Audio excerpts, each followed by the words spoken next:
They built 96 luxury villas on my off-grid ranch, and the HOA president looked me dead in the eye and said I didn't belong there on my own land. Before we go any further, comment where in the world you are watching from and make sure to subscribe, because tomorrow's story is one you don't want to miss. My name is Russell Cade, 56 years old, born and raised on a stretch of Colorado land that most people would call inconvenient. No city water, no power lines, no paved access road for the first 2 miles. But to me, it was everything. 43 acres of high country ranch land my grandfather bought back in 1968 with cash and a handshake. The kind of place where the mornings smelled like pine sap and cold iron, where your boots crunch gravel before the sun even crests the ridge, and the only sound you hear is wind moving through trees older than any living memory. I lived off-grid by choice.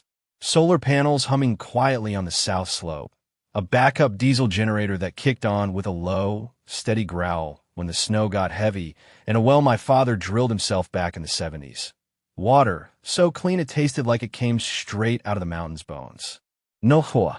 No neighbors telling you what color your fence should be. No one measuring your grass with a ruler. Just land, honest, stubborn land that demanded respect and gave it back if you earned it. I've been away for a while, handling some estate matters after my sister passed, tying up loose ends in Denver. 3 months, give or take. I kept paying my property taxes, same as I had every year. On time, documented, no excuses. Because where I come from, you don't ever give anyone a reason to question what's yours. When I finally drove back up that old dirt road, something fell off before I even reached the gate. The air didn't smell right. There was a sharp tang of fresh concrete, diesel exhaust hanging heavier than it should. I rounded the last bend and just stopped. My hand stayed on the steering wheel, but I didn't move. Couldn't really, because where my ranch used to sit, there were roofs. Not one, not two, rows of them. Perfectly aligned, identical angles catching the afternoon sun like some kind of suburban mirage dropped into the middle. Of wilderness. Stucco walls, tile roofing, glass windows reflecting a place that had no business being reflected. 96 villas sitting on my land. Paved streets cut clean through what used to be my grazing field. Streetlights, actual streetlights, lined up where I used to walk fence lines with my father. And at the entrance, a stone sign carved deep and polished smooth. Silver Ridge Villas, a private HOA community. I remember stepping out of my truck slowly, boots hitting ground that didn't feel like mine anymore, even though every inch of it was. The wind still moved the same way through the trees at the edge of the property, but everything else had been rewritten. That's when I saw her. White SUV, too clean for this kind of terrain. Door already opened before I even got halfway up the drive. She stepped out like she'd been waiting for me. Late 50s, maybe sharp posture, sunglasses oversized, clipboard tucked under one arm like it meant something. Heels on gravel. That sound alone told me everything I needed to know about the kind of person she was.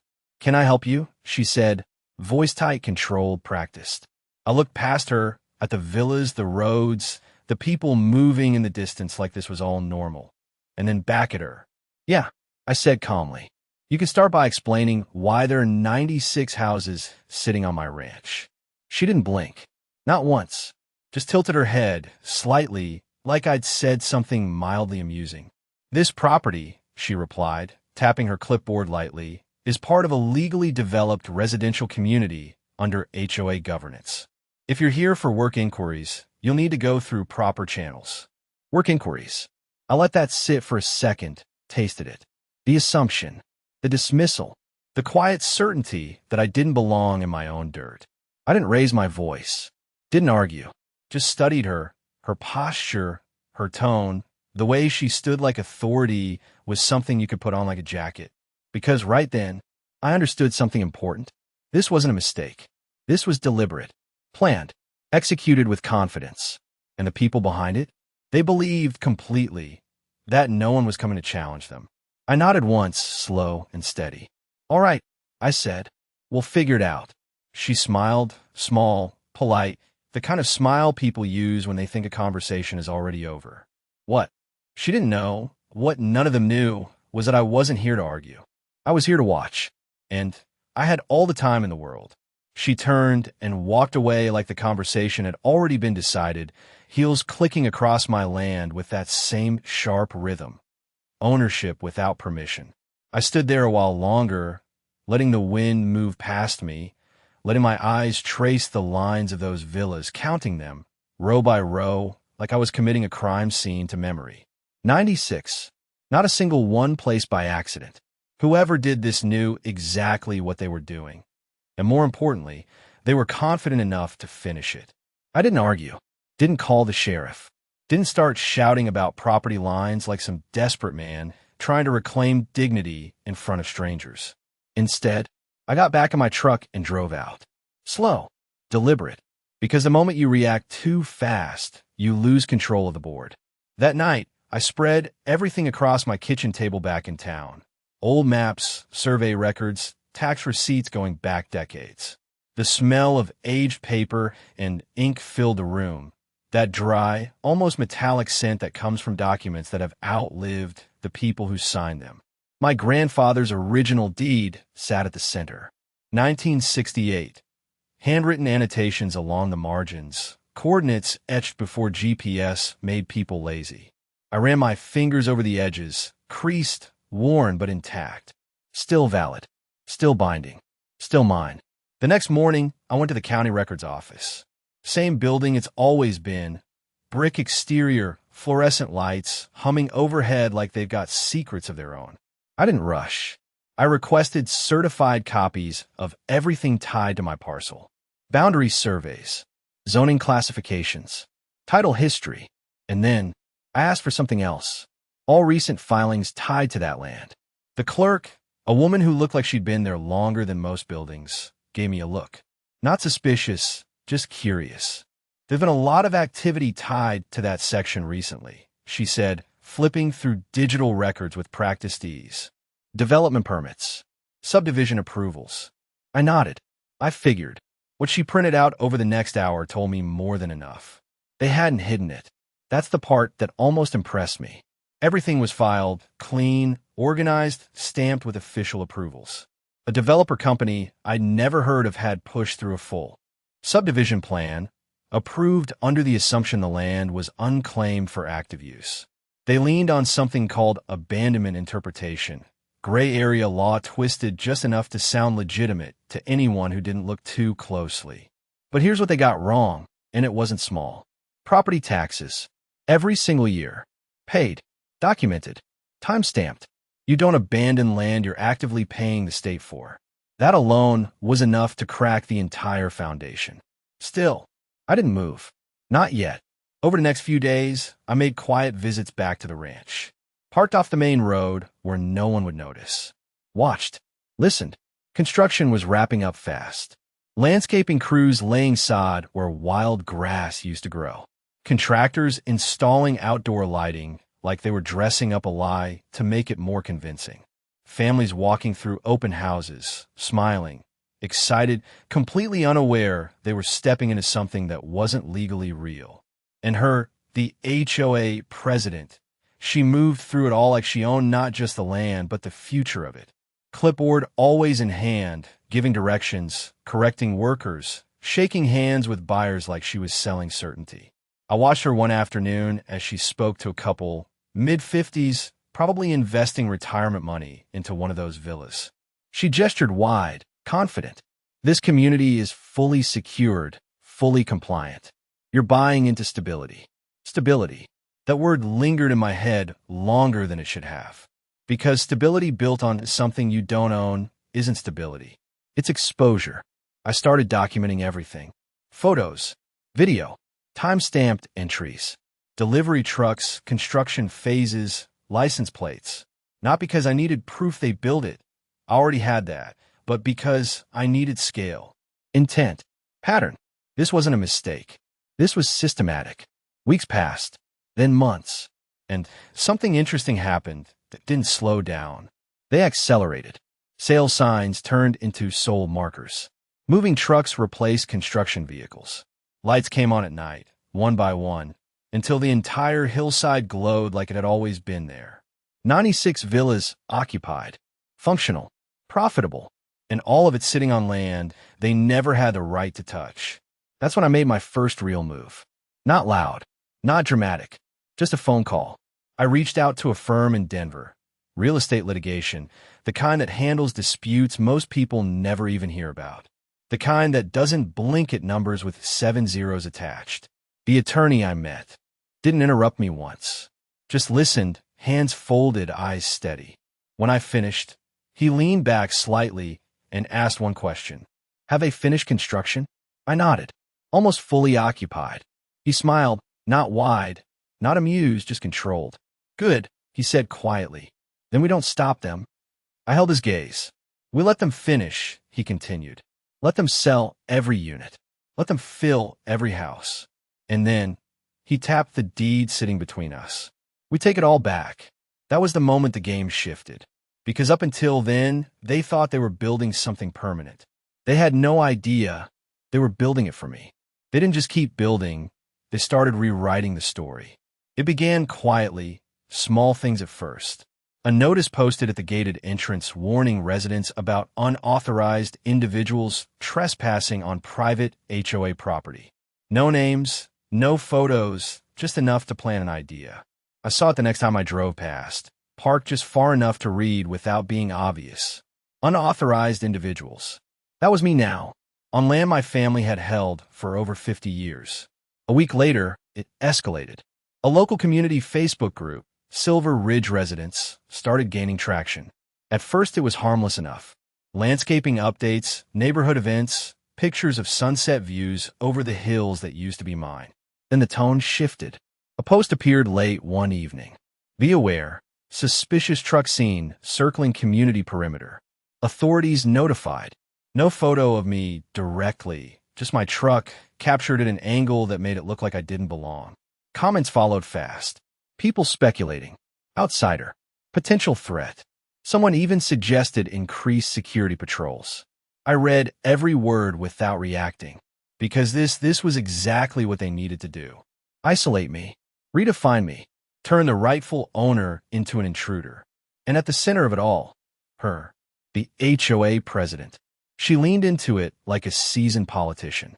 I watched one of her community update videos, standing near the entrance sign, dressed sharp, voice calm, and controlled. We've worked very hard to build a safe, secure environment here at Silver Ridge, she said, hands folded neatly. Unfortunately, there have been attempts by outside parties to disrupt that. Outside parties. She didn't even need to say my name. The narrative was already forming. I could feel it tightening like a net. 2 days later, I got my first direct contact. Since that initial conversation, not in person, not a phone call, a certified letter, delivered to my temporary address in town. I opened it at the kitchen counter, already knowing what it would say before I even unfolded the paper. Formal language, clean formatting, legal tone, notice of trespass and cease of interference. They claimed I had no legal standing on the property, that any further presence will be considered harassment of residents, that enforcement actions, including law enforcement involvement, would follow. It was almost impressive, the confidence, the precision. They weren't bluffing. They genuinely believed they had buried the truth deep enough that no one could dig it back up. I set the letter down slowly, fingers resting on the edge of the paper. Because here's the thing about people like that. They don't just want control, they want validation. They want the world to agree with them. And the moment you don't fight back, they mistake it for weakness. That's exactly what I gave them. Silence. Over the next couple of weeks, I stopped showing up near the property entirely. No more truck sightings. No more quiet observation from the roadside. To them, I disappeared. And just like that, the narrative shifted again. New posts started appearing. Situation resolved. Community secure. Residents thanking the HOA for protecting their investment. Protecting their investment on land they didn't own. I could almost hear her voice behind every comment, every carefully worded update. She was winning, at least in her mind. And winning made her bold. Bolder than she should have been. Because once people feel untouchable, they stop being careful. I saw in the permits. New filings. Expansion discussions.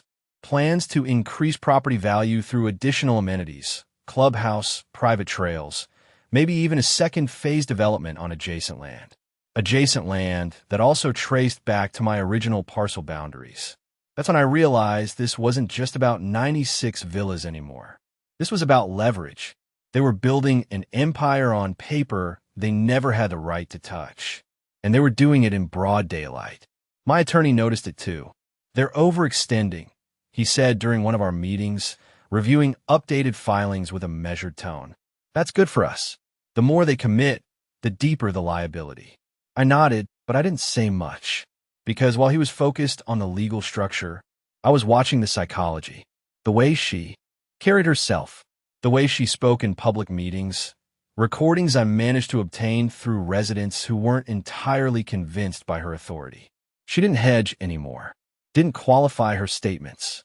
She spoke in absolutes. This land is secured. Ownership is fully verified.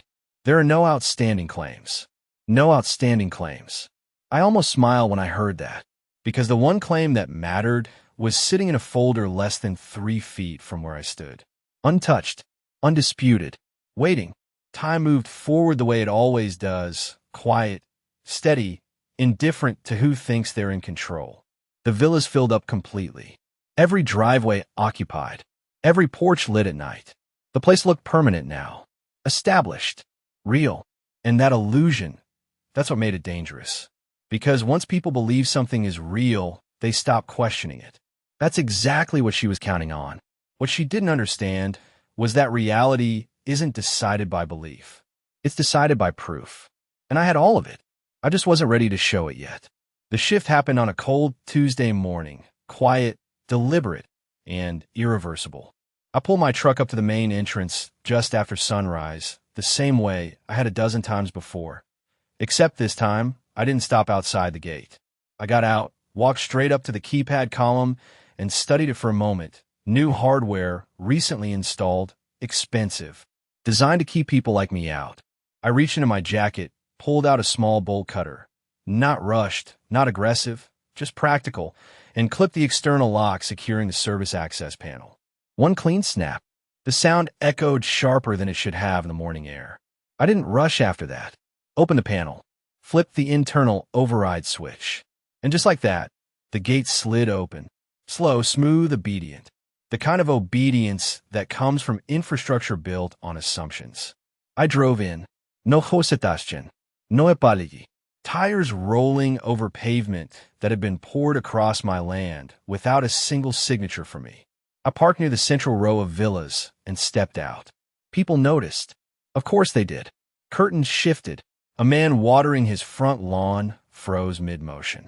A woman walking her dog slowed to a stop, confusion written all over her face.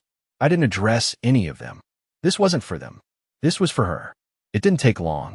She came out of one of the units near the center, clipboard in hand, sunglasses already on like armor. Same posture, same confidence. But this time, there was something else under it. Irritation. You again, she said, walking toward me with controlled steps. I thought we made it clear. You're not allowed on this property. I didn't respond right away. Just reached into my truck and pulled out a folder. Thick, worn at the edges. The kind of thing that doesn't belong in a place built last month. She noticed it, but dismissed it instantly. That was her mistake. You cut a secured access lock, she continued, voice rising slightly. That's criminal trespass and property damage. I can have you removed right now. I finally looked at her. Calm, steady. Go ahead, I said. Call whoever you want. That pause, just a fraction of a second, was all I needed to see. She wasn't expecting resistance. Not real resistance. She pulled out her phone anyway, dialing with sharp, practiced movements. Yes, I need law enforcement at Silver Ridge Villas, she said. We have an active trespasser refusing to comply. Active trespasser. I let that settle in the air, because every word she said was being recorded. My phone sat quietly in my jacket pocket, audio running, camera catching everything from chest level. Not hidden, not concealed, just present. She stepped closer, lowering her voice slightly. You're making this worse for yourself, she said. Whatever you think you have, it doesn't matter.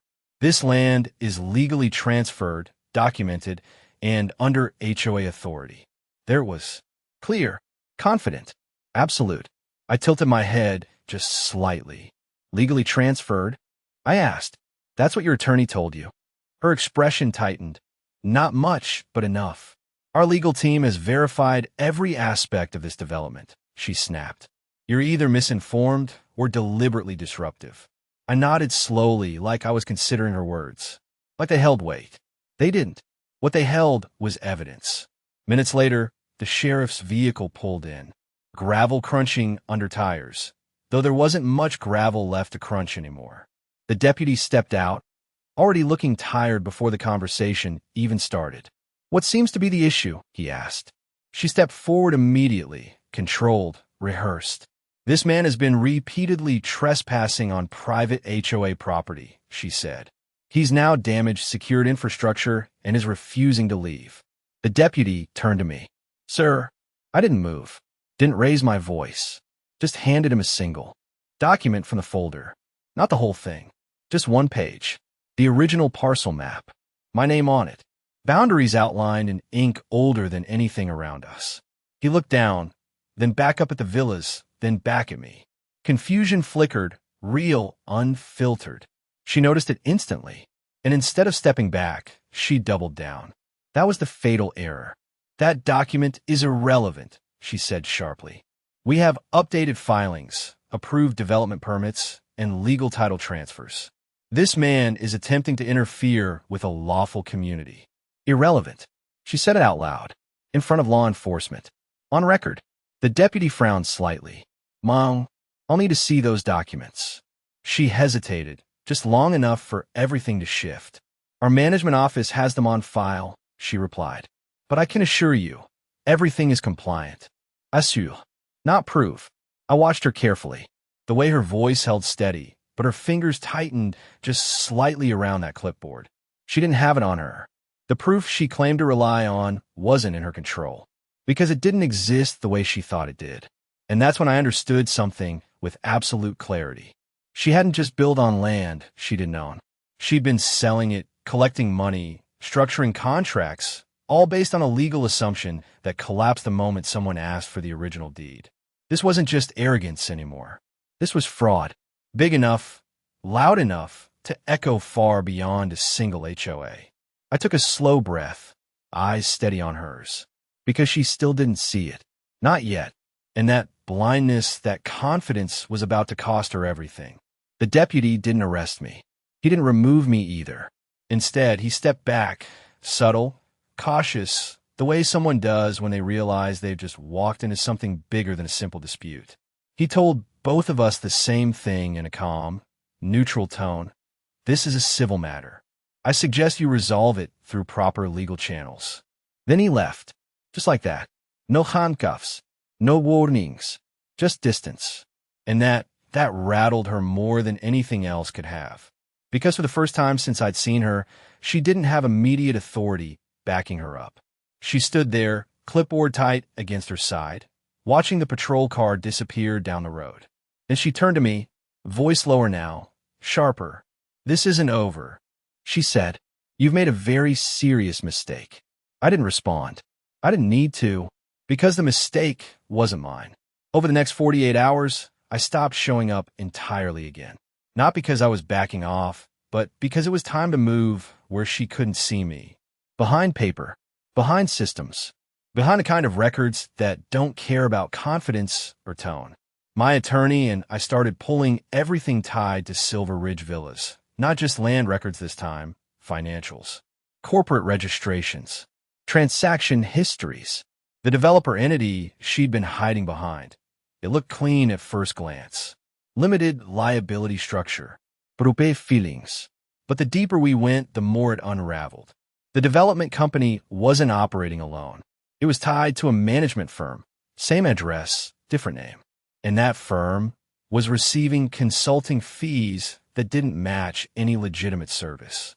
Monthly transfers, large ones, routed through layered accounts that looped through 2 additional shell entities before landing in a private trust. My attorney leaned back in his chair, fingers steepled, eyes narrowing just slightly. That's not sloppy, he said quietly. That's intentional. We followed the money further. The trust, on paper, was owned by a holding group based out of Nevada, but the signatory authority traced right back to her. Same name, same signature, hidden behind a corporate veil that most people wouldn't question. But we weren't most people. And then we found the contracts. Purchase agreements for the villas, 96 of them. Each buyer paying anywhere from $420,000 to $600,000. That's tens of millions flowing through a structure built on land they never legally owned. But here's where it crossed the line from reckless to criminal. Every contract included a clause, buried, but present, stating that the HOA held verified title authority over the land. Verified. That word matters. Because legally, it means you're not guessing. You're certifying. And if that certification is false, it's fraud, not civil. Federal. I could feel it then, that shift. The kind that doesn't just change a case, it changes the stakes entirely. This wasn't about property anymore. This was about misrepresentation at scale. Financial deception tied to interstate transactions. Bank financing based on falsified collateral. My attorney didn't rush, didn't get excited. He just started building, document by document, timeline by timeline. We're not just filing for declaratory ownership, he said. We're going to let federal agencies take interest in this. IRS, FBI, securities regulators. Because when money moves like that, across entities, across state lines, under false pretenses, it doesn't stay local. Meanwhile, she kept going. That was the part that almost felt surreal. She didn't slow down, didn't tighten operations. If anything, she got louder. Community updates became more frequent, more confident. She hosted an HOA meeting, recorded, publicly shared, where she addressed what she called the resolved ownership nuisance. I watched it twice. She stood at the front of a room filled with residents. People who had trusted her, invested everything into what she built. There are no legitimate claims against this property, she said, voice firm. Our legal team has confirmed full ownership compliance. Any suggestion otherwise is misinformation. Misinformation. I paused the video right there, because what she had just done was say it again, publicly, on record, after being directly confronted, after law enforcement had already stepped back. She wasn't just mistaken anymore. She was committing to the lie, and every time she repeated it, she made the consequences heavier. My attorney looked at me after reviewing the footage. That, he said quietly, is how people indict themselves without realizing it. We compiled everything. Financial trails, corporate overlaps, contract language, public statements. It wasn't messy. It wasn't chaotic. It was structured, clean, methodical, undeniable. Because the truth doesn't need noise. It just needs exposure. And we're getting close. Not to confrontation, not yet, but to something far more permanent. A moment where paper would outweigh personality. Where confidence wouldn't matter. Where ownership wouldn't be argued. It would be proven. And when that moment came, there wouldn't be anything left for her to stand on. By the time the legal filings were ready, Silver Ridge looked like a finished dream. Perfect lawns, polished driveways, porch lights glowing warm against the mountain dusk, a place people believed in. That belief was the only thing holding it together. And she knew it. That's why she chose to escalate. Not quietly, not behind paperwork, but right out in the open, where confidence could still pass for authority. I got the notice 2 days later. Not a letter this time. A formal posting delivered to the county and mirrored to every resident in the community. Emergency HOA enforcement action. It outlined a scheduled removal of unauthorized interference and securing of all access points against trespass. The language was polished, but the intent was simple. She was going to lock the place down permanently. When I drove up that morning, it was already in motion. Contractors at the entrance. A new steel gate system being installed. Heavier, reinforced. Cameras mounted higher, angled outward. Private security standing near the perimeter like they were guarding something valuable, which in a way they were. My land. I stepped out of the truck slowly, boots meeting pavement that still felt wrong under my weight. She was there, of course, standing just inside the gate, directing everything like a conductor at the height of a performance. Sunglasses on, clipboard in hand, surrounded by people who believed she was in control. She saw me immediately, didn't hesitate this time, just walked straight over, a faint smile already forming. Not polite, not welcoming, just certain. I was wondering when you'd show up again, she said. Perfect timing. Actually, you can watch the final step. I glanced past her, at the workers tightening bolts, welding brackets into place. Permanent fixture. Permanent décision. I nodded once. You're locking down access? I asked, voice even. Correct, she replied. This community is now fully secured under HOA jurisdiction. No more disruptions.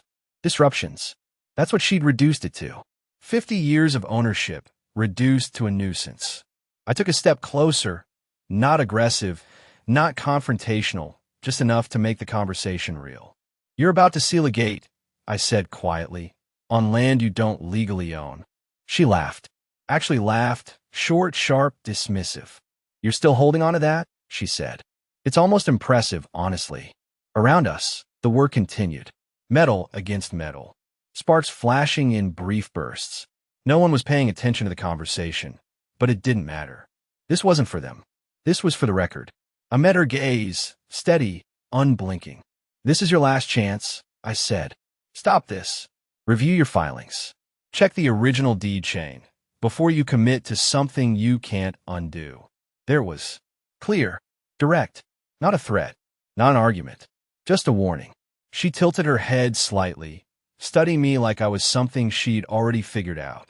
Then she stepped closer, lowering her voice just enough to make it personal.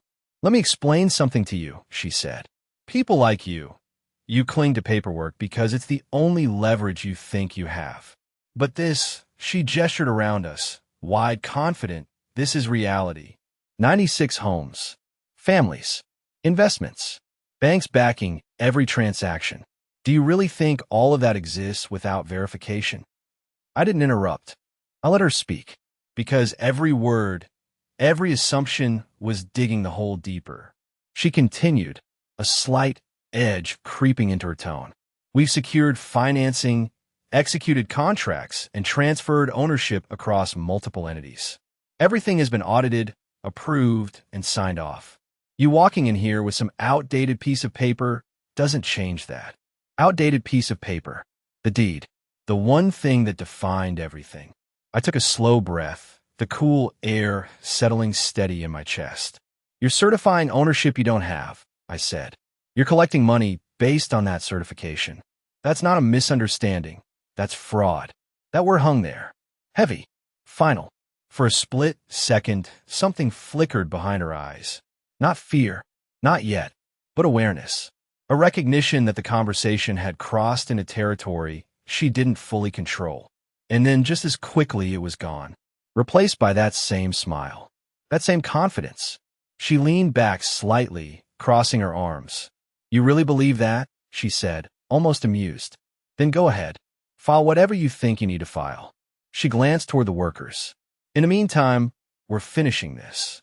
The sound of welding flared again, louder this time. Final connections being made. The gate locking into place. Permanently. She looked back at me one last time. You've wasted enough of my time, she said. If you come back after today, it won't be a conversation. It'll be enforcement. I held her gaze for a moment longer, then gave a single, almost imperceptible nod. Not agreement. Not surrender. Just acknowledgement. Because in that moment, she made the decision. Not out of necessity, not out of confusion, but out of pure, unshakable arrogance. She had been given a way out. A clean exit. A chance to stop before the line was crossed completely. And she didn't just refuse it. She dismissed it. That was it. The last opportunity gone. The last warning ignored. Everything after this wasn't negotiation anymore. It was consequence. The courtroom didn't smell like power. It smelled like paper, polished wood, and quiet expectation. That's the thing people don't understand about real authority. It doesn't announce itself. It waits. By the time she walked in, she still believed she was in control. I watched her from across the room as she stepped through the double doors, tailored suit, posture straight, that same measured confidence she carried on the property. Even now, she hadn't adjusted. That was her final mistake. She glanced around, eyes scanning the room like she was evaluating it, not respecting it. Her attorney leaned in, whispering something low, but she barely nodded. Dismissive, certain, untouchable. I was already seated at the plaintiff's table. No teatrix, no introduction, just present. She saw me a few seconds later, her gaze locking for a moment, then sliding away like I didn't matter. Like I never had. The hearing began without delay. Formalities handled quickly. This wasn't a drawn-out trial. It was a declaratory action. Ownership, standing, validity. On the surface, simple. Her attorney spoke first. Smooth, confident. He laid out their position, development approvals, transferred interest, financial backing. He spoke in layers of structure, complexity designed to overwhelm.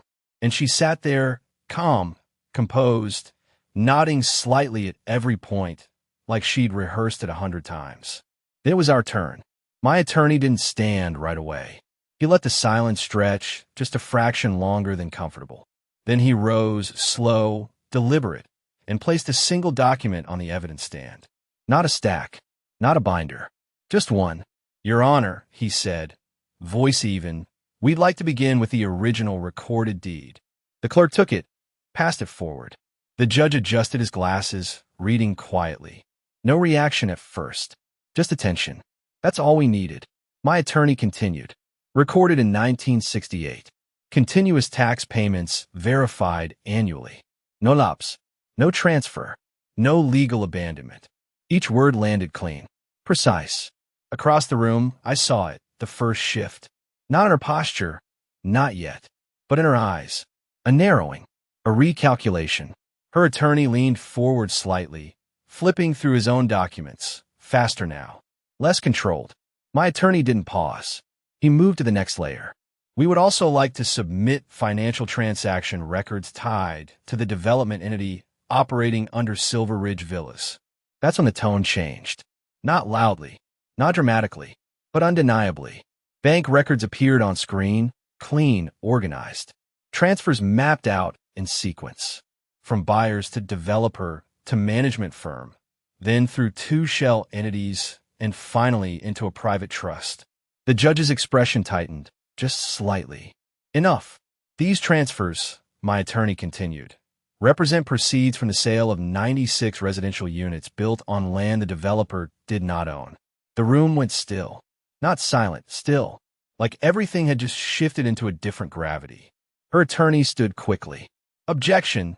This is sit down, the judge said. Calmly. Not raised. Not aggressive. Just final. That's when she moved. Just a little. Her shoulders tightened. Her hand adjusted on the table, fingers pressing harder than before. My attorney stepped closer to the screen. Each purchase agreement contains a clause certifying that the HOA held verified title authority over the land. He paused just long enough. They did not. The word didn't echo. It didn't need to. It landed exactly where it was supposed to. Her attorney tried again, voice thinner now. There may be a dispute in interpretation. There is no interpretation, my attorney replied. There's a recorded deed. There's a financial trail. And there are public statements made by the HOA president, reaffirming ownership after being directly challenged. The final piece appeared. Video. Clear. Her voice. Her face. There are no legitimate claims against this property. Full ownership compliance. The same words she'd spoken so confidently. Now, playing back in a room where confidence didn't matter. That's when it broke. Not loudly. Not dramatically. Just visibly. The color drained first. From her face, from her posture. That perfect control she carried, it slipped just enough to expose what was underneath. Fear. Real fear. Her attorney leaned in again, this time urgent, whispering faster, sharper. She didn't respond right away. She couldn't, because for the first time since this began, she understood the scale. This wasn't a dispute. It wasn't a misunderstanding. It was exposure. Federal exposure. Fraud. Misrepresentation. Financial crimes tied to millions of dollars, all resting on a foundation that didn't exist. The judge leaned forward slightly, eyes steady. "Counsel," he said, voice measured, "are you asserting that your client had verified ownership of this land at the time of sale?" Her attorney hesitated. Just a second. But in that room, that second mattered more than anything. He opened his mouth, closed it, then glanced at her. She didn't look back. She couldn't, because there was nothing left to say that wouldn't make it worse. And that was the moment. The exact moment everything flipped. The woman who had stood on my land, issuing orders, dismissing proof, certifying ownership she didn't have, was now sitting in a courtroom where every word she'd ever said was being measured against the law. And the law doesn't bend for confidence. It doesn't care about presentation. It doesn't negotiate with arrogance. It just closes in, slowly, completely, and there was nowhere left for her to go. The judge didn't raise his voice. He didn't slam a gavel. He didn't need to. Based on the evidence presented, he said, tone measured and final, "This court finds that the plaintiff retains full legal ownership of the property in question. All development, sale, and transfer of assets conducted by the defendants are hereby declared void pending further federal investigation." Void. That word hit harder than anything else in that room, because it didn't just undo paperwork. It unraveled everything she had built. Across the aisle, her attorney went still, not scrambling anymore, not arguing, just still, because he understood what came next. And she was just beginning to. Additionally, the judge continued, eyes lowering briefly to the documents before him. The financial records submitted raised substantial concerns regarding fraudulent misrepresentation, unlawful enrichment, and potential violations of federal financial statutes. This matter will be referred to the appropriate federal authorities effective immediately. That was it. The moment the floor disappeared beneath her. She blinked, once, twice, like her mind was trying to catch up to something it refused to accept. "Your Honor," her attorney started, voice tight, but the judge lifted a hand. Not aggressive, just finished. "Counsel," he said, "this is no longer within the scope of civil clarification alone. No longer civil. Translation, this wasn't about property anymore. It was about crime." The courtroom doors opened before anyone else could speak. Two individuals stepped in, dark suits, badges already visible. Not local, not negotiable, federal. The shift in the room was immediate, subtle but absolute. One of them approached her side of the table, calm, professional, inevitable. "Ma'am," he said, voice even, "we're going to need you to come with us." She didn't move at first, just stared straight ahead, like if she didn't acknowledge it, it wouldn't be real. "This is a misunderstanding," she said finally, voice thinner than before. Not confident anymore, not controlled, just strained. The agent didn't argue, didn't explain. He didn't have to. "You have the right to remain silent," he began, already reaching for the cuffs. That's when it broke completely. No, you don't understand," she said quickly, turning toward her attorney now, searching for something, anything, that would anchor her. Tell them this is a property dispute." Her attorney didn't move, didn't speak, because there was nothing left to say. The charges weren't coming from interpretation. They were coming from evidence. The cold metal clicked around her wrists, sharp, final, unmistakable. The sound carried through the room like punctuation at the end of a sentence she'd been writing for months. This was the result, not because she didn't have a chance to stop, but because she refused to take it. As they guided her toward the exit, the composure she'd worn like armor finally cracked. Not dramatically, not loudly, just gone. The woman who had stood on my land, issuing orders, dismissing facts, selling certainty, was now being escorted out as a federal suspect. No clipboard, no authority, just another defendant stepping into a system she couldn't control. And outside that courtroom, it spread fast.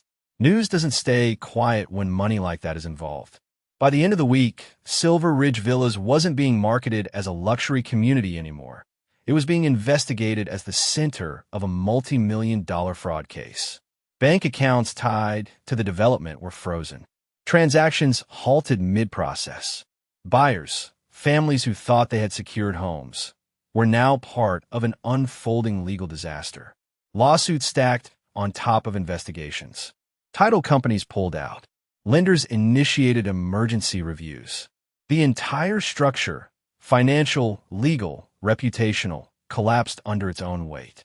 The HOA dissolved almost overnight. Board members resigned, some trying to distance themselves, others pulled into questioning as the financial web expanded. Because once federal auditors started digging, they didn't stop at the surface. Every transfer, every signature, every account, all of it laid out under a light that doesn't care about explanations. And the villas, those 96 homes that stood so confidently on my land, they didn't disappear. They just changed ownership. Quietly. Legally. Completely. Because when the dust settled, when the filings were finalized and the investigations moved forward, the one thing that remained untouched was the deed. My deed. The same one she called irrelevant. The same one she dismissed in front of witnesses, in front of law enforcement, in front of a court that ultimately enforced exactly what it represented. Ownership. Absolute. Unquestionable. And just like that, everything she built, every decision, every contract, every dollar became mine to decide the fate of, not through force, not through volume, but through something far more permanent. Proof. The land didn't change overnight, but the noise did. Within a few weeks, the constant hum of construction, the forced rhythm of a manufactured community, it all faded into something quieter. Realer, the kind of quiet that belongs to land that isn't being pushed into. Something it never asked to become. I stood at the edge of the property one morning, just after sunrise. The air crisp, the light cutting clean across the rows of villas that now sat, not as symbols of control, but as something else entirely. Responsibility. Because that's what ownership really is. Not dominance, not authority, but responsibility. 96 families were still there. People who had believed in something they were told was secure. People who had poured their savings, their plans, their futures into homes built on a lie they didn't create. And none of that was their fault. That part mattered. More than anything else. I spent the next month doing something she never did. Listening. Not through meetings or announcements, but one-on-one. Walking the streets she had paved. Knocking on doors she had sold. Sitting across from people who were trying to understand what came next. Some were angry. Some were scared. Most were just tired. The legal teams worked in parallel. Untangling contracts, coordinating with lenders, negotiating solutions that didn't destroy the people caught in the middle. It wasn't fast. It wasn't easy. But it was honest. We restructured everything from the ground up. The HOA? Gone. Dissolved completely. No more unchecked authority. No more private rules built on invisible power. In its place, we established a simple property framework, transparent, documented, and tied directly to the land itself. No ambiguity. No interpretation games. Every resident received a revised agreement, one that reflected the actual legal reality. Some chose to stay. Some chose to leave, with buyouts negotiated fairly, not forced. No one was trapped. No one was threatened. That was the line I wouldn't cross. The land itself. I didn't try to erase what had been built. That would have been easy, legally justified even, but it wouldn't have been right. Instead, I adapted it. Portions of the ranch, areas that still held untouched ground, were restored. Fences rebuilt along original lines. Native grass replanted where concrete hadn't reached. I brought in a land management team, not to control it, but to maintain it the way my grandfather did. Balanced. Sustainable. The villas remained, but they no longer stood as a takeover. They became part of something larger, something that respected the land instead of overriding it. We opened sections of the property, trails that followed natural contours, small access points to areas that had been hidden behind gates before. Nothing excessive, nothing commercialized, just space. Real space. For the first time since all of this started, I heard something I hadn't heard in months. Not machinery, not arguments, just wind, moving through trees at the far edge of the ranch, the same way it always had. Unbothered, unchanged. One evening, I walked out to the old ridge line, the one my father used to take me to when I was a kid.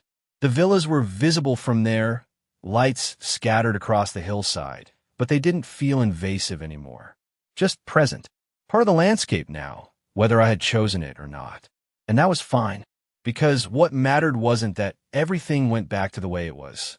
It was that the truth, the foundation of it all, had been restored. Ownership wasn't a claim anymore. It wasn't something someone could argue away or bury under paperwork. It was clear, documented, protected, the way it should have been from the start. I thought about her for a moment, not with anger, not with satisfaction, just with clarity. She didn't lose because she was unlucky. She lost because she believed authority came from control instead of truth. And truth doesn't bend. It doesn't adjust to confidence or money or presentation. It just waits until someone is forced to face it. I turned back toward the ranch as the sun dipped lower, casting long shadows across land that finally felt like mine again. Not because I took it back, but because it never stopped being mine in the first place. And this time, everyone knew it. What makes this story linger is not just the scale of the deception, but the quiet contrast between two very different ideas of ownership. One side believed ownership could be manufactured, packaged, and sold through confidence, paperwork, and controlled narratives. The other understood that ownership is something older, steadier, and far less negotiable. It is built on continuity, responsibility, and truth that does not require volume to be validated. What we witnessed here was not just the collapse of a fraudulent development, but the collapse of an illusion, the illusion that authority can replace legitimacy. And perhaps the most striking part is this: the protagonist did not win by overpowering anyone. He simply refused to abandon what was already his, and in doing so, allowed the system to reveal who was standing on solid ground and who was not. In the end, the land did not change sides, it simply stopped being misrepresented. So here is something to think about. If you were in that position, would you have fought immediately, or would you have had the patience to let the truth unfold the way it did? I hope you enjoyed that story. Please share with your friends and subscribe so that you do not miss out on the next one. In the meantime, I have handpicked 2 stories for you that I think you will enjoy. Have a great day.